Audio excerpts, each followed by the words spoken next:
Imagine करो अगर आप एक शॉप जाते हो जहां 100 रुपए का सामान खरीदते हो और क्यूआर कोड स्कैन करते हो, पिन डालते हो, पेमेंट सक्सेसफुल हो जाता है।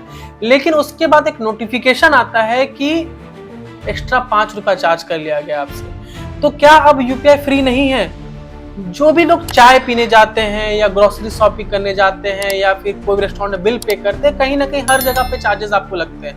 तो क्या अभी यूपीआई पेमेंट्स में धीरे धीरे चार्जेस लगना शुरू हो जाएंगे? और सबसे बड़ा सवाल ये भी है कि क्या गवर्नमेंट यूपीआई पे चार्जेस लगा रही है? अभी सोशल मीडिया पे यूपीआई चार्जेस को लेके काफी ज्यादा क्लेम्स वायरल हो रही हैं, जहां पर बोला जा रहा है कि 2000 के ऊपर अगर आप ट्रांजेक्शन करते हो तो आपको जीएसटी पे करना पड़ेगा। और कहीं पर लोग बोल रहे हैं कि अगर आप कुछ भी ट्रांजेक्शन आप कर रहे हो तो उसमें भी आपको कुछ ना कुछ फीस आपको देना पड़ेगा। तो क्या ये एक्चुअल ट्रूथ है? क्या ये पूरा बात सच है? तो सच जानने से पहले आज के टाइम में यूपीआई जो है हम लोग की डे टू डे एक्टिविटी में बहुत ज्यादा इंपॉर्टेंट रोल प्ले करती है। जहां 10 रुपए का चाय पीना हो, 50 रुपए के समोसे खाने हो, 500 रुपए का रेस्टोरेंट बिल भरना हो या फिर हम लोग को लंबी चौड़ी शॉपिंग करनी हो। लेकिन यहाँ पर आपको मैं एक डेटा बताना चाहूंगा, आज के टाइम में यूपीआई सिर्फ कन्वीनियंट नहीं है, ये इतना ज्यादा स्केल हो चुका है ना, जहाँ पे गवर्नमेंट की रिपोर्ट के हिसाब से 2025-26 में सिर्फ 24,162 करोड़ ट्रांजेक्शन हुए हैं, जिनकी टोटल वैल्यू है 3,14,000 करोड़। मतलब यूपीआई जो है अब इंडिया के लिए डिजिटल पेमेंट सिस्टम का एक बहुत बड़ा पिलर बन चुका है। लेकिन अब घूम के वहीं पे आते हैं जहां पर ये वायरल क्लेम हो रहा है कि 2000 से ऊपर यूपीआई ट्रांजेक्शन होने पे जीएसटी लगेगा, जहां पर व्हाट्सएप और बाकी जगह पे ये चीज बहुत ज्यादा ट्रेंड कर रहा है। तो क्या ये बात सच है? तो इसका सिंपल सा आंसर है नहीं, बहुत बड़ा ना इसका आंसर है, जहां पर गवर्नमेंट किसी भी तरीके का क्लेम नहीं करती है कि ये जो न्यूज जो वायरल हो रहा है यूपीआई ट्रांजेक्शन पे जो चार्जेस लगेंगे, ये किसी भी तरीके से जेन्युइन नहीं है। पूरी जो न्यूज है पूरी न्यूज फेक। तो यहाँ पर हम लोग को एक इंपॉर्टेंट डिफरेंस समझना बहुत जरूरी है, जहां पर यूपीआई ट्रांजैक्शन इकोसिस्टम में कुछ चार्जेस और कॉस्ट इन्वॉल्व होते हैं, जैसे कि आपका एमडीआर हो गया, मर्चेंट डिस्काउंट रेट। लेकिन एमडीआर और कस्टमर के यूपीआई पेमेंट पे डायरेक्ट जीएसटी लगना, ये दोनों में मेजर डिफरेंस है, बहुत ज्यादा डिफरेंस है। जहां पर ये बोल सकते हैं आप कि अगर आप किसी मर्चेंट को 2500 रुपया अगर आप पे करते हो तो सिर्फ 2000 रुपया क्रॉस करने पे ऑटोमेटिकली जीएसटी चार्ज लग जाएगा। तो ऐसा नहीं होता है। ये तो हम लोग को ये 2000 रुपए वाली जो बात है ना, इसको समझना बहुत ज्यादा जरूरी है। लेकिन फिर एक सवाल आता है कि यूपीआई चार्जेस की बात शुरू कहां से हुई? इसका आंसर समझने के लिए हम लोग को यूपीआई का इकोसिस्टम समझना बहुत जरूरी है। एक सिंपल सा यूपीआई पेमेंट के पीछे सिर्फ एक कस्टमर और एक शॉपकीपर नहीं होता है। इस इकोसिस्टम में आपका बैंक हो गया, आपके मर्चेंट हो गए, आपके पेमेंट सर्विस प्रोवाइडर हो गए, एनपीसीआई जैसे बड़े प्लेयर्स इसमें इन्वॉल्व होते हैं, जहां पर एक मैसिव डिजिटल इंफ्रा इन्वॉल्व होता है, जिसको चलाने के लिए एक कॉस्ट इन्वॉल्व होता है। तो यहाँ पर असली सवाल ये नहीं है कि ये इकोसिस्टम का कॉस्ट कितना है कितना नहीं है।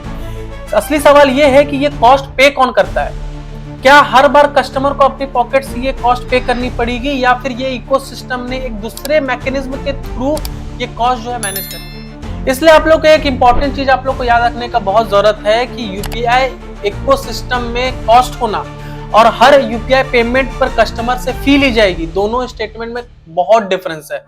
और इसी वजह से सोशल मीडिया में बहुत ज्यादा कंफ्यूजन क्रिएट हो रहा है। हाँ, लेकिन एक इंपॉर्टेंट क्वेश्चन ये भी अराइज होता है कि क्या फ्यूचर में यूपीआई का चार्जिंग मॉडल में डिफरेंस या चेंजेस आ सकते हैं? तो टेक्निकली ये चीज एप्लीकेबल है, पॉलिसीज के हिसाब से ये चीज चेंजेस हो सकता है, लेकिन अभी करेंटली ऐसा किसी भी तरीके का गवर्नमेंट ऑफिशियल न्यूज नहीं आया है। तो अभी तक जो भी न्यूज आपको वायरल हो रहा है कि 2000 के ऊपर आपको चार्जेस लगेंगे, कुछ भी फी चार्जेस आपको लगेंगे, तो ऐसा किसी भी तरीके का कंफर्मेशन नहीं है। तो आप लोग को इसमें पैनिक करने का किसी भी तरीके का जरूरत नहीं है। अरे क्योंकि आप ही सोचो ना भाई, आज के टाइम में छोटे से छोटे शहर और बड़े से बड़े शहर में यूपीआई ट्रांजेक्शन इस्तेमाल होता है, जहां पे एक छोटा सा वेंडर हो, स्टूडेंट हो, ग्रोसरी शॉप हो, हर लोग आज के टाइम में ये यूपीआई का जो फैसिलिटी है इसे यूज कर रही है।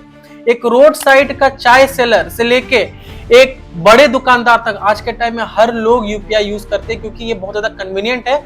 और जब इतने करोड़ ऑफ इंडियंस लोग अगर अपना यूपीआई ट्रांजेक्शन अगर यूज करेंगे और इतना ज्यादा स्केल में ट्रांजेक्शन अगर होगा, तो ये सिर्फ एक ट्रांजेक्शन और पेमेंट मेथड नहीं हो जाता है, ये इंडिया का मैसिव डिजिटल इकोनॉमी नेटवर्क बन जाता है। और इस वजह से ये जो टॉपिक उठा है ना, यूपीआई में चार्जेस लग सकते हैं क्या, ये इंपॉर्टेंट टॉपिक है, क्योंकि इसका जो स्केल है बहुत ज्यादा बड़ा है और अगर चार्जेस अगर लगेंगे तो बहुत ह्यूज अमाउंट में चार्जेस लगेंगे। तो एट द एंड में फाइनल वर्डिक्ट क्या निकलता है कि क्या यूपीआई पेमेंट्स पेड होने वाले हैं? तो अभी गवर्नमेंट कंफर्मेशन की तरफ से कोई भी ऐसा वैलिडेशन नहीं है जो बोलती है कि ये कंफर्मेशन है कि चार्जेस होने वाले थे। ऐसा किसी भी तरीके का न्यूज नहीं है, जो भी न्यूज चल रहा है ये फर्जी न्यूज है और फेक न्यूज है। तो आप लोग को 3 पॉइंट्स याद रखने हैं भाई, जो भी आपका यूपीआई पेमेंट होता है वो ऑटोमेटिकली पेड नहीं होता है।